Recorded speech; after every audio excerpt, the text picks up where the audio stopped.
Dalil Boubaker, bonjour. Oui, bonjour. Dalil Boubaker, Oui. revenons sur l'incendie de Charlie Hebdo que vous avez condamné absolument fermement, Oui. de manière absolue l'incendie. D'abord, il faut rappeler que l'enquête n'a toujours pas abouti.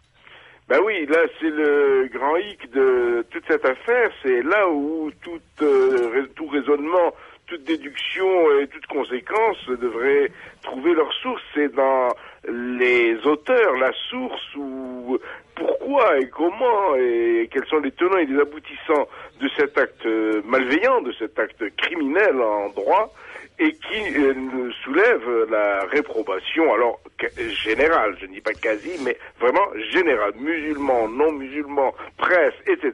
sont tous attachés à la liberté de notre presse et que nous, musulmans, n'avons pas été les derniers à soutenir puisque nous avons envoyé des émissaires à Bagdad et fait des pétitions contre nos confrères journalistes en Irak ou au Pakistan et en Afghanistan.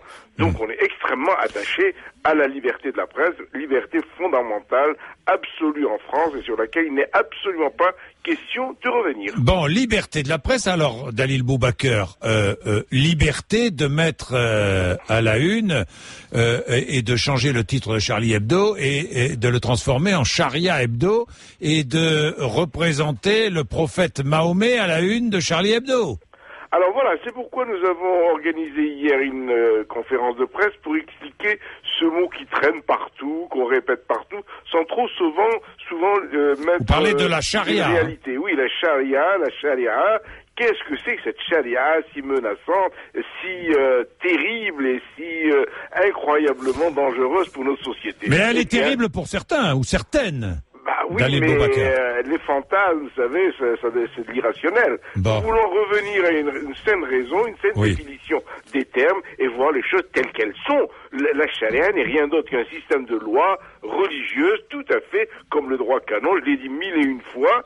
Toute religion a ses règles, un système, et chaque religion a élaboré un système de loi, de droits, de règles, d'interdits, de permis, etc., qu'on appelle la loi religieuse.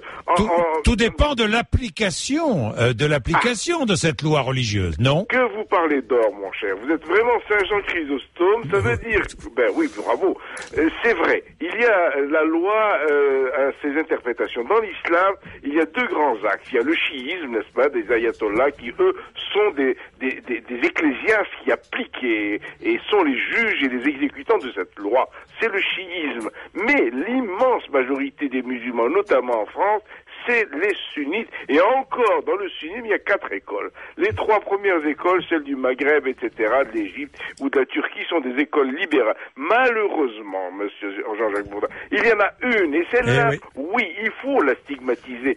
Elle nous a menacés. Elle est un problème pour tous les musulmans. C'est la 4e école, et en fonction des législations... Les salafistes?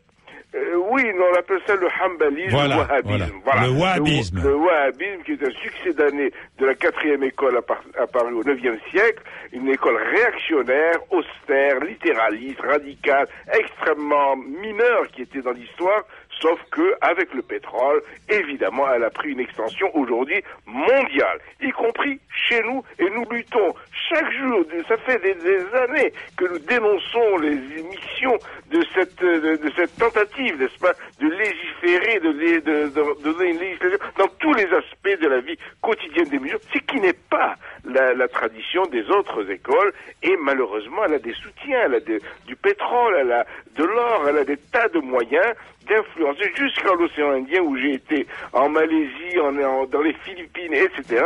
On la retrouve partout. Voilà. C'est pourquoi ce qui apparaît aujourd'hui en Tunisie, en Libye, etc. Mais qui a provoqué tout cela?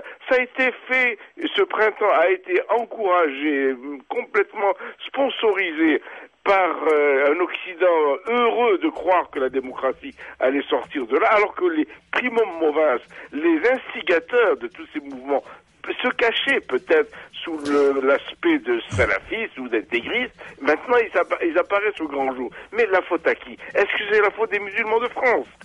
Voyons, monsieur Jean-Jacques Bourdin, nous ne sommes pour rien, nous ne sommes pas des gens de la charia, nous la seule charia, si je puis dire, c'est la loi française. Nous sommes des citoyens français et je vous mets au défi de dire part des excités ou des imbéciles qu'il faut dénoncer.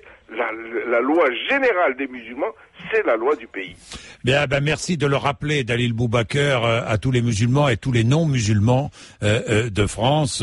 Et nous ne cesserons de le rappeler. Effectivement, il y a une loi, c'est la loi de la République qui prime. Merci, Dalil Boubaker. Merci beaucoup, monsieur. Et je voudrais préciser que les actes islamophobes ont augmenté de 22% sur les 9 premiers mois de l'année 2011, ce qui inquiète tous les musulmans modérés de France, qui sont modérés d'ailleurs dans leur immense majorité.